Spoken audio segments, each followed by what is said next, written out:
ફરી એકવાર છેતરપિંડીનો મોટા કેસનું સાક્ષી બની ગયું. શહેરની આર્થિક ગુના નિવારણ શાખાએ બેંગ્લોરી ફેબ્રિક્સના કાપડનો માલ ખરીદીને પૈસા ન ચૂકવી કુલ 63,000ની છેતરપિંડી કરનાર 3 આરોપીઓની ધરપકડ કરી છે.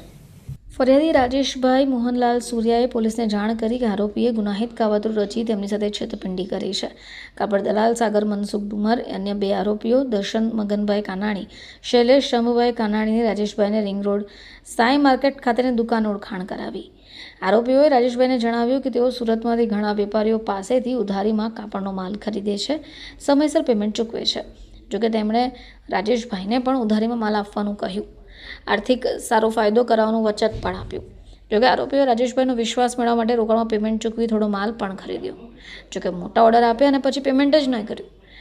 ઉડાવ જવાબ આપતા ફોન ઉપાડવા બંધ કરતા રાજેશભાઈએ પોલીસનું શરણું લીધું છે. કુલ 63,64,079નું પેમેન્ટ નથી ચૂકવ્યું, જેને કારણે મોટું આર્થિક નુકસાન પહોંચવા પામ્યું છે. સુરત શહેર એક ગુજરાતની આર્થિક પાટનગર છે. સુરત શહેર ખાતે કાપડનો મોટાભાગે વેપાર થાય છે. તેની અંદર ગુનાહિત કાવતરા રચી આરોપીઓ ફરિયાદીઓને વિશ્વાસમાં લઈને ઘણી બધી ફરિયાદો નોંધવા પામેલી છે. જેમાં આ કામના ફરિયાદી રાજેશ મોહનલાલ સૂર્યા નાઓએ ડીસીપી ક્રાઇમ પોસ્ટે ખાતે 63,64,000ની ફરિયાદ આપેલી હોય, જે અનુસંધાને કાપડ દલાલ સાગર મનસુખ ઠુમ્મર તેમજ શૈલેષ શંભુભાઈ કાનાણી તેમજ દર્શન મગનભાઈ કાનાણી નાઓને ધરપકડ કરી આગળની કાર્યવાહી કરવામાં આવી છે.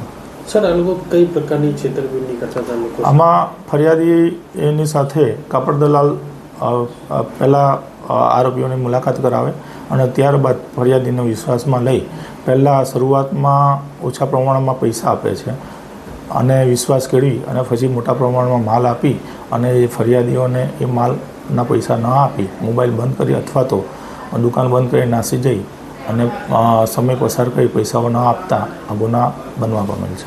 બ્યુરો રિપોર્ટ, ચેનલ આઈ વિટનેસ, સુરત. રોટરી